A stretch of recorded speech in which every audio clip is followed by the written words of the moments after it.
मेरा नेबर था, मैं जानता हूँ। छोटी बच्ची है, बीवी है घर में, सुबह नौकरी को निकला और अपने ऑफिस में कुर्सी पे मारा गया।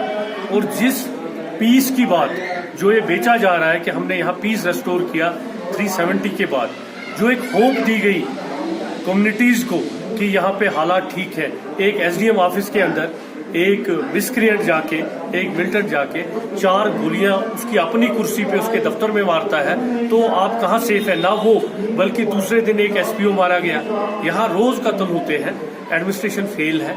अब जो मामला था कि जिस तरह से इस रिहेबिलिटेशन को एक अलग नाम दिया गया है, हालांकि डॉक्टर मनमोहन सिंह के वक्त में हुआ था, और उसके बाद जो इनकी रिहेबिलिटेशन का जो आगे प्रोग्राम था वो मुफ्ती साहब ने, मरहूम मुफ्ती साहब ने, ये सारे क्वार्टर जो शेखपुरा के बने हैं, हमारी जब कॉमन गवर्नमेंट थी तो उस वक्त पॉपुलर गवर्नमेंट में ये बने हैं, और तब से आज तक 3 सालों में ये एक कमरा उनको रिहेबिलिटेशन का नहीं दे पाए। जिसकी बात ये रोज करते हैं कि हमने बसाना है, रिहेबिलिटेट करना है। जो एम्प्लॉई यहाँ है उनकी जो बेसिक एमिनिटीज है वो नहीं दे पाए, अब सिक्योरिटी भी नहीं दे पाए।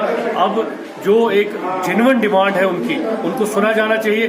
3 दिन से वो रास्ते पे बैठे हैं और एलजी साहब ने गवारा नहीं किया वहां जाना।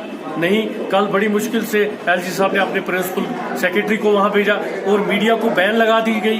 तो दिस इज वेरी अनफॉर्चुनेट कि आप डेमोक्रेटिक कंट्री में मीडिया को नहीं जाने दे रहे हो, किसी को बात नहीं करने दे रहे हो।